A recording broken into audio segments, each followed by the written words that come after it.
A question we get all the time is whether or not our shampoo bars are colour safe.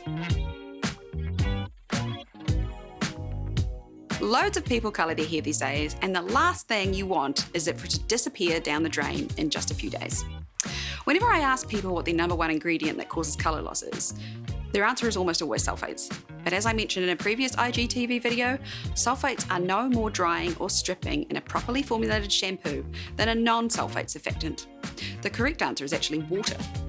When water comes into contact with your hair strand absorbs the water and swells up. The cuticle, which is like scales that cover your hair shaft, lets water in because water breaks the hydrogen bonds which hold them down in place. The more porous your hair, the more water it absorbs to a certain point. Hair dye is deposited into the hair shaft underneath the cuticle. So hair dye is water soluble, so every time your hair gets wet, some of that dye mixes with the water and is rinsed out. Some products definitely make this process more efficient, so you lose more dye quicker. Using products that are neutral or alkaline will raise the cuticle more, allowing more water in and more dye out.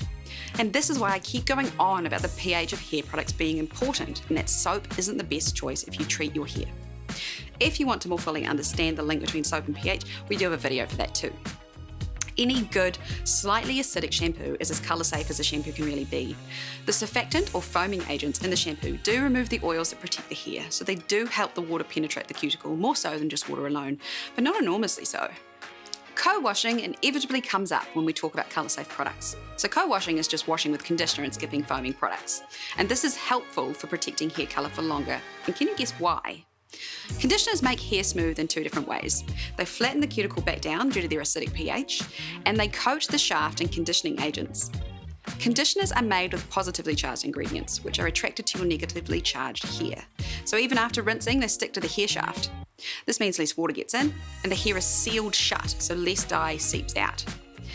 However, there is a concern with co-washing. It can cause hair loss in some people due to fungal infections. So if you are going to co-wash, please ensure that if you get an itchy scalp or you notice lots of build-up, that you do use a gentle shampoo to remove it for a day or two.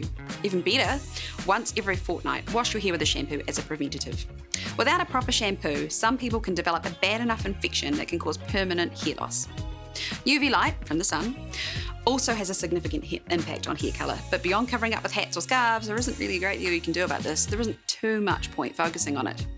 UV protection for your hair works and is proven in the lab, but in the real world, this is nigh on impossible to achieve. There are some hair sunscreens out there that you can use as shampoo, but after rinsing, there is very little left on your hair, so the benefit is negligible.